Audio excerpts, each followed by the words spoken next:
Welcome to simple vlog. இன்றைக்கி என்ன recipe பார்க்க போகிறோன்னா, ரொம்ப டேஸ்ட்டான முறையில் தேங்காய் சட்னி எப்படி அரைக்கலான்னு தான் பார்க்க போகிறோம். அதுவும் ஹோட்டலில் கிடைக்கிற மாதிரியே ரொம்ப சுவையாகவும் வித்தியாசமான டேஸ்ட்டில் இருக்கும். கண்டிப்பாக நீங்கள் இந்த வீடியோ முழுமையாக பாருங்கள், ஸ்கிப் பண்ணாமல். இந்த டேஸ்ட்டில் செஞ்சிங்கன்னா இட்லி, தோசை, சப்பாத்தி எல்லாத்துக்குமே சூப்பரான முறையில் இருக்கும். கண்டிப்பாக இந்த பொருள்களெல்லாம் வச்சு இந்த மாதிரி தேங்காய் சட்னி ஒரு தடவை செஞ்சு பாருங்கள். இந்த சுவையில் செஞ்சு கொடுத்தீங்கன்னா சட்னி பிடிக்காதவங்க கூட விரும்பி வாங்கி சாப்பிடுவாங்க. 2 இட்லிக்கு 4 இட்லி சாப்பிடுவாங்க. அந்தளவுக்கு இது வந்து சூப்பரான முறையில் இருக்கும். சாம்பாரே தேவையில்லை, சட்னிலே சாப்பிட்டுக்குவாங்க. அந்தளவுக்கு இது ரொம்ப ரொம்ப அருமையாக இருக்கும். கண்டிப்பாக ட்ரை பண்ணி பாருங்கள். என் சேனலை இது வரைக்கும் சப்ஸ்கிரைப் பண்ணலைன்னா சப்ஸ்கிரைப் பண்ணிவிட்டு பெல்லைக்கெல்லாம் ஆளுங்கிற பட்டனை கிளிக் பண்ணிக்கங்க. அப்போ தான் நான் போடுற வீடியோ உங்களுக்கு வந்து உடனுக்குடன் கிடைக்கும். வீடியோ வந்து லைக் பண்ணிவிட்டு ஃப்ரெண்ட்ஸுக்கெல்லாம் இந்த வீடியோவை கண்டிப்பாக ஷேர் பண்ணுங்கள். ரொம்ப அருமையான டிஷ்ஷு. வாங்க அது எப்படி செய்யலான்னு பார்க்கலாம். அதுக்கு ஒரு மிக்ஸி ஜார் எடுத்துகிட்டு 1/2 கப்பு நான் பொடியாக கட் பண்ணி தேங்காய் வந்து சேர்த்துருக்கிறேன். நீங்கள் துருவியோடு சேர்த்திக்கலாம். நீங்கள் எந்த அளவுக்கு சட்னி தேவையோ அதுக்கு தகுந்த மாதிரி தேங்காய் எடுத்துக்கங்க. நான் வந்து 1/2 கப்பு எடுத்துருக்கிறேன். 2 பேர் சாப்பிட்ற அளவுக்கு. நீங்கள் 1 கப்பு எடுத்திங்கன்னா அதுக்கு தகுந்த மாதிரி மற்ற பொருளெல்லாம் சேர்த்திக்கிங்க. இப்போ 1/2 கப்பு பொடியாக கட் பண்ண தேங்காயை வந்து மிக்ஸி ஜாரில் சேர்த்திட்டு அதோட 1/4 கப்பு பொட்டுக்கடலை சேர்த்திக்கலாம். 1/2 கப்புக்கு தேங்காவுக்கு 1/4 கப்பு அளவு இந்த மாதிரி தான் எடுக்க வேணும். நீங்கள் வந்து பொட்டுக்கடலை அதிகமாக சேர்த்துனீங்கன்னா வளவளப்பு கொடுத்துரும். அதனால் தேங்காய் அதிகமாகவும் பொட்டுக்கடலை வந்து அதோட கொஞ்சம் கம்மியாகவும் சேர்த்திக்க வேணும். இப்போ பொட்டுக்கடலை சேர்த்தியாச்சு. சேர்த்திட்டு காஞ்ச மிளகாய் 3 சேர்த்திருக்கிறேன். நான் எடுத்துருக்கிற அளவுக்கு 3 காஞ்ச மிளகாய் போதுமானது. காரம் கரெக்டான அளவு இருக்கும். நீங்கள் அதிகமாக சட்னி வந்து தேவைப்பட்டால் நீங்கள் இன்னும் கூடுதலாக 2 காஞ்ச மிளகாவை சேர்த்திக்க வேணும். காஞ்ச மிளகாய் போட்டுட்டு இதில் பூண்டு வந்து ஒரு 4 பல் பூண்டு, சின்னதாக ஒரு இஞ்சி. நான் சேர்த்திருக்கிற அளவுக்கு இந்த அளவு. அதிகமாக நீங்கள் எடுக்கும்போது இது கூடுதலாக சேர்த்திக்கணும். இன்னொரு 4-5 பூண்டும் இன்னும் கொஞ்சம் கூடுதலாக இஞ்சியும் சேர்த்திக்க வேணும். இஞ்சி, பூண்டு, இந்த பெரிய வெங்காயம் இது ரொம்பவே டேஸ்ட் கொடுக்கக்கூடியது இந்த சட்னிக்கு. சின்ன வெங்காயம் வந்து போட வேண்டாம். சின்ன வெங்காயம் போட்டிங்கன்னா பச்சை வாசம் அடிக்கும் சட்னி. அதனால் பெரிய வெங்காயம் மட்டும் போடுங்க. அது குறைவான முறையில் போடுங்க. நான் இந்த அளவுக்கு வந்து ஒரு பெரிய வெங்காயத்தில் 1/4 மட்டும் கட் பண்ணி போட்டிருக்கிறேன்.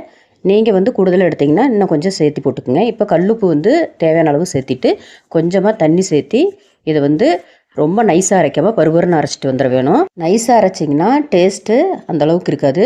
பருபருன்னு அரைச்சிங்கன்னா தான் சாப்பிட்றதுக்கு ரொம்ப சுவையான முறையில் இருக்கும். இப்போ அரைச்சிட்டு வந்தாச்சு. இந்த மாதிரி அரைச்சி ரெடி பண்ணி வச்சுக்க வேணும். இதுக்கு தாளிப்பு கொடுக்கலாம். தாளிப்பு தான் ரொம்பவே சுவையை கொடுக்கக்கூடியது. அதனால் கட்டாயம் நீங்கள் சட்னிக்கு தாளிப்பு கொடுக்க வேணும். இதை வந்து ஒரு பாத்திரத்தில் மாற்றிக்கலாம். இந்த மாதிரி நீங்கள் சட்னி செய்யும்போது ரொம்ப சுவையான முறையில் இருக்கும். இது வரைக்கும் நீங்கள் இந்த டேஸ்ட்டில் சட்னி செஞ்சு சாப்பிட்லைன்னா இந்த வீடியோ முழுமையாக பார்த்துட்டு ஒரு தடவை இந்த மாதிரி ட்ரை பண்ணி பாருங்கள். உங்களுக்கு எல்லாருக்குமே ரொம்ப பிடிக்கும். நீங்கள் ஆச்சரியப்படுவீங்க. அந்தளவுக்கு இது ரொம்ப சுவையான முறையில் இருக்கும்.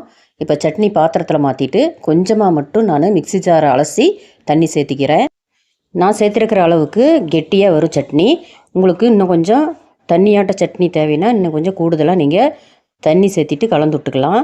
சில பேருக்கு கெட்டி சட்னி பிடிக்கும், இன்னும் சில பேருக்கு வந்து தண்ணி சட்னி பிடிக்கும். உங்கள் விருப்பம் போல் நீங்கள் தண்ணி வந்து சேர்த்திட்டு கலந்து விட்டுக்குங்க. இப்போ தாளிப்பு கொடுக்கலாம். அதுக்கு அடுப்பு ஆன் பண்ணிவிட்டு அடுப்பில் கடாயி வச்சுட்டு கடலெண்ணெய் வந்து 1 டேபிள் ஸ்பூன் அளவுக்கு சேர்த்திக்கிறேன். நீங்கள் தேங்காய் எண்ணெயில் தாளிச்சிங்கன்னா அது ஒரு டேஸ்ட்டு கொடுக்கும். கடலெண்ணெயில் தாளிக்கும் போது இது ஒரு டேஸ்ட்டு கொடுக்கும். கடலெண்ணெய் சேர்த்துட்டு எண்ணெய் காஞ்சதும் 1/2 டீஸ்பூனு கடுகு சேர்த்திட்டு உளுந்தம்பருப்பு ஒரு 1/2 டீஸ்பூன் சேர்த்திக்கலாம். காஞ்ச மிளகாய் 2 கிள்ளி சேர்த்திக்கலாம். காஞ்ச மிளகாய் எதுக்கு சேர்த்துறேன்னா நல்லா ஃபேவர் வந்து கொடுக்கும் அந்த காஞ்ச மிளகாவோட டேஸ்ட்டு. அதனால் காஞ்ச மிளகாய் 2 சேர்த்திட்டு கருவேப்பிலை கொஞ்சமாக சேர்த்திக்கலாம். கருவேப்பிலை சேர்த்திட்டு சிம்மில் வச்சு நல்லா பொரிஞ்சு விட்டு இதில் மல்லித்தலை வந்து பொடியாக கட் பண்ணி சேர்த்திக்கலாம்.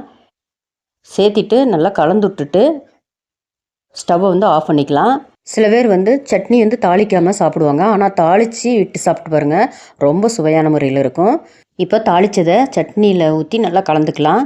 ரொம்ப சூப்பரான முறையில் வித்தியாசமான டேஸ்ட்டில் சட்னி வந்து ரெடி ஆயிடுச்சு. நீங்களும் இந்த மாதிரி இட்லி, தோசை, ஆப்பம், உப்புமா, பலகாரம் சுட்டிங்கன்னா கூட இந்த மாதிரி சட்னி செஞ்சு தொட்டுட்டு சாப்பிட்டா ரொம்ப அருமையாக இருக்கும். கண்டிப்பாக ட்ரை பண்ணி பாருங்கள். மிஸ் பண்ணாமல் இந்த சட்னி ரெசிபியை வந்து செஞ்சு பார்த்துட்டு எப்படி இருந்துன்னு கமெண்ட்ஸில் கண்டிப்பாக சொல்லுங்கள். பல டேஸ்ட்டில் தேங்காய் சட்னி இருந்தாலும் இந்த டேஸ்ட்டில் நீங்கள் இது வரைக்கும் சாப்பிட்டு பார்த்துருக்க மாட்டீங்க. அந்தளவுக்கு சூப்பரான முறையில் இருக்கும். கண்டிப்பாக இந்த சுவையில் செஞ்சு பாருங்கள். ஓகே ஃப்ரெண்ட்ஸ், என்னோடய சேனலை இது வரைக்கும் சப்ஸ்கிரைப் பண்ணிங்கன்னா சப்ஸ்கிரைப் பண்ணிவிட்டு பக்கத்தில் உள்ள பெல் ஐக்கானில் ஆளுங்கிற பட்டனை கிளிக் பண்ணுங்கள். அப்போ தான் நான் போடுற சமையலுடைய உங்களுக்கு உடனுக்குடன் கிடைக்கும். வீடியோவை கண்டிப்பாக லைக் பண்ணிவிட்டு உங்கள் ஃப்ரெண்ட்ஸுக்கெல்லாம் இந்த ரெசிபியை ஷேர் பண்ணுங்கள். அடுத்த வீடியோவில் வேறொரு ரெசிபியில் பார்க்கலாம்.